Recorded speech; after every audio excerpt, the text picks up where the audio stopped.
ऐसा क्या करें कि हमारे पुण्य इतने बड़े कि आपका सानिध्य हम लोगों को फिर से दोबारा मिल सके।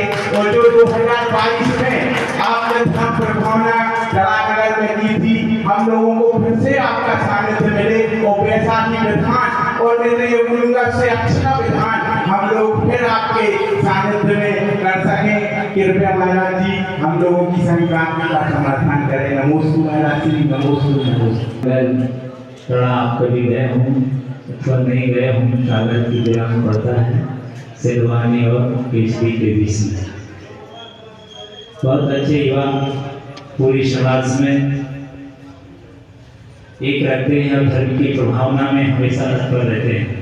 और जब मैं गया था इनके गांव में, नगर में, तो इन्होंने ऐतिहासिक विधान किया था सारे युवाओं में, सारे गाँव में, नगरवासी बहन सारे लोग 11 बजे तक, 12 बजे तक रात में क्या करते थे, कार्यक्रम होता रहता था।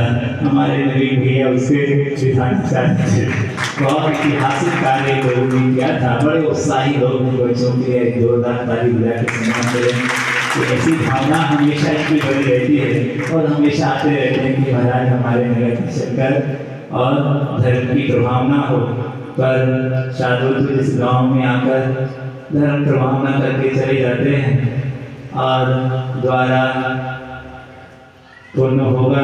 मैं भी भावना भाता हूँ और अपनी भावना भाई हो सकता है, पूर्ण होगा तो फिर आना हो सकता है। कोई बड़ी बात नहीं है कि कभी आना ना हो, पर भावना तो हमेशा भाते रहना चाहिए कि भगवान जो धर्म की प्रभावना हुई है वो मेरे नगर में सतत हमेशा होती रहे। क्योंकि ऐसे युवा लोग इस कार्य से जुड़ जाते हैं। कहते हैं कि घर में यदि कोई युवा कार्य करने लग जाए तो उसमें जवानी आ जाती है उस कार्य में, क्योंकि युवा उसी का नाम है जिसके अंदर जोश है। उसका नाम क्या है? जोश के साथ साथ होश भी है। कोई भी कार्य की सफलता के लिए हमें तभी होता है कि हमारे साथ में उस कार्य में जोश भी होना चाहिए तो उसको करने में होश भी होना चाहिए, तभी जय घोष होती है। दो कार्य नहीं होंगे तो कार्य नहीं होगा।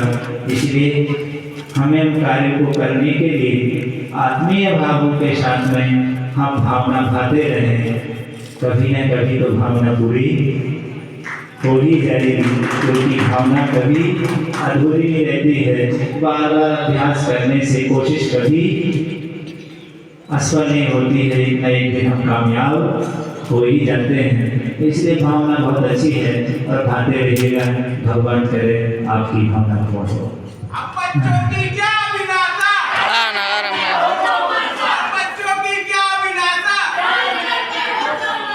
बहुत बढ़िया नितिन भाई ने अपनी भावना की। पूज महाराज जी ने बताया कि केसरी चातुर्मास के बाद महाराज जी का विहार हुआ तो शीतकालीन वाचना तड़ाव में हुई और ऐसी शीतकालीन वाचना हुई कि वाचना के साथ साथ बहुत अद्भुत विधान हुआ। और प्यास तो उनकी चातुर्मास की थी लेकिन पूरी नहीं हुई। लेकिन इस वर्ष श्रीफल के लेकर महाराज को कमरे में चढ़ाया है कि इस वर्ष का चातुर्मास तड़ाव में हो। आए पूज महाराज जी के चरणों को छूले। आजाए तड़ा के पधारे सभी सुबी श्रावक और टीकमगढ़ बाजार मंदिर की कमेटी, इन सबका माला से सम्मान करना चाहिए है। बहुत सौभाग्यशाली है।